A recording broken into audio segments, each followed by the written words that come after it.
রাস্তার পাশে এক ভাইয়াকে দেখতেছিলাম যে এই ডিম মশলা বিক্রি করতেছে, তো ওনার কাছে খাওয়ার পরে এই ডিম মশলাটা আমার কাছে খুবই ভালো লাগে। তো ভাবলাম বাসাতে একদিন ট্রাই করে আপনাদের সাথে রেসিপিটি শেয়ার করব। প্রথমেই ডিম সিদ্ধ করে নিব, তার জন্য একটা হাঁড়িতে পর্যাপ্ত পরিমাণে পানি দিয়ে দিচ্ছি। আর এখানে আমি 3টা ডিম নিয়েছি, আপনাদের যে কয়টা ডিম লাগবে সেই কয়টা নেবেন। সাথে কিছুটা লবণ দিয়ে একটা ঢাকনা দিয়ে ঢেকে এখন এই ডিমটা সিদ্ধ করে নিব। লবণটা দিলে ডিমের খোসাটা ছাড়াতে ভালো হয়। তো কিছুক্ষণ পরে বলক চলে এসেছে, নেড়ে চেড়ে নিচ্ছি আর ডিমটা কিন্তু এরই মাঝে সিদ্ধও হয়ে গিয়েছে। এবার এই ডিমটা আমি একটা ছাঁকনি দিয়ে তুলে নিচ্ছি। ডিমটা ঠান্ডা হতে থাক, এরই মাঝে আমি বাকি কাজটা করে নিব। একটা শসা নিয়েছি আর 3টা ডিমের জন্য একটা শসাই যথেষ্ট। শসাটা ছিলতে ছিলতে আমি আপনাদের সাথে একটা টিপস শেয়ার করি। আমি কিন্তু কোনো কিছু সিদ্ধ করলে সেই পানিটা ফেলে দেই না। যেহেতু এখন আমি ডিম সিদ্ধ করেছি, এই পানিটাও আমি ফেলে দিব না। এটা ঠান্ডা হওয়ার পরে আমি গাছের গোড়াতে দিই, এতে করে গাছের জোর বাড়ে। এবারে শসাগুলো যতটা সম্ভব ছুরি দিয়ে এভাবে কুচি কুচি করে কেটে নিচ্ছি। আমার কাটা দেখে আপনারা আবার হাসেন না, কারণ আমি খুব বেশি একটা চিকন করে কাটতে পারি না। তবে আমি জানি আপনারা আমার থেকে আরও বেশি ভালো করে কাটতে পারবেন। তো শসাগুলো কেটে নিয়েছি, এবার এই শসাগুলো একটা বাটিতে তুলে নিচ্ছি।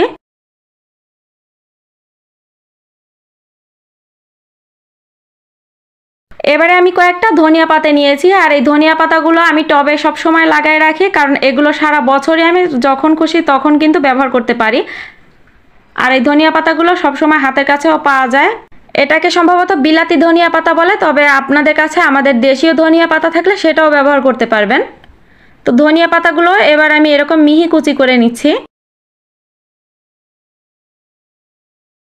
এবারে ধনিয়া পাতা কুচিগুলো একবারে এই শসার বাটিতেই নিয়ে নিচ্ছি। 2টা শুকনো মরিচ নিয়েছি, এবারে চুলার আঁচ একেবারে লোতে রেখে এই শুকনো মরিচগুলো ধীরে ধীরে ভেজে নিব। ধীরে ধীরে ভাজলে এই মরিচের ভিতরের বীজটাও খুব ভালো করে ভাজা ভাজা হবে, এতে করে বীজটা যখন দাঁতের নিচে পড়বে খেতেও খুব ভালো লাগবে আর সুন্দর একটা ঘ্রাণও আসবে।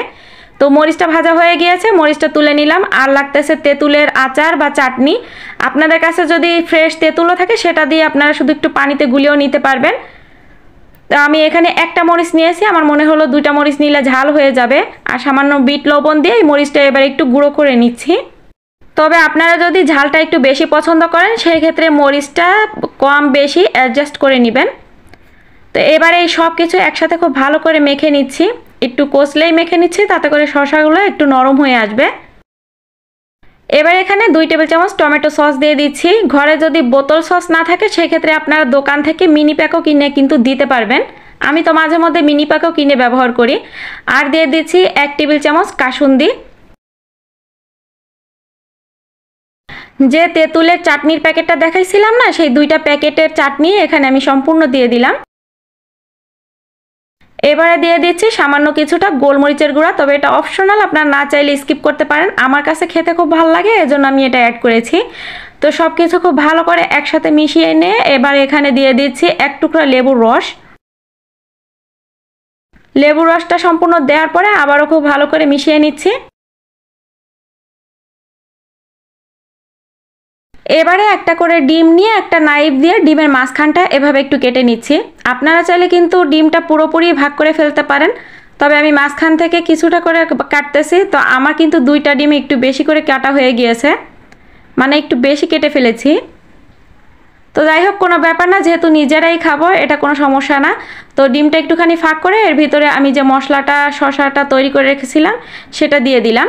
তাই এটা এখন দেখেন দেখতে কতটা ইয়াম্মি হয়েছে। তো সব কয়টা ডিম আমি একইভাবে এই মশলা দিয়ে বানিয়ে নিচ্ছি। যারা কখনো কোনো দিনও ডিম সিদ্ধ খেতে পছন্দ করে না, আমার বিশ্বাস তাদেরকে এভাবে একবার ডিম বানিয়ে দিয়ে দেখবেন, তারা চোখ বুজে খেয়ে ফেলবে। রেসিপিটি দেখতে দেখতে লাইক দিতে ভুলে গিয়েছেন, টুক করে লাইকটা দিয়ে দেন। আর হ্যাঁ, আমি আপনার কমেন্ট চাই। কে কি কমেন্ট করলো তা আমি জানি না, তবে আমি আপনার কমেন্ট চাই। দেখা হচ্ছে নেক্সট কোনো রেসিপি নিয়ে, ততক্ষণ সবাই ভালো থাকবেন। আজকের মতন বিদায় নিচ্ছি। Take care, bye by.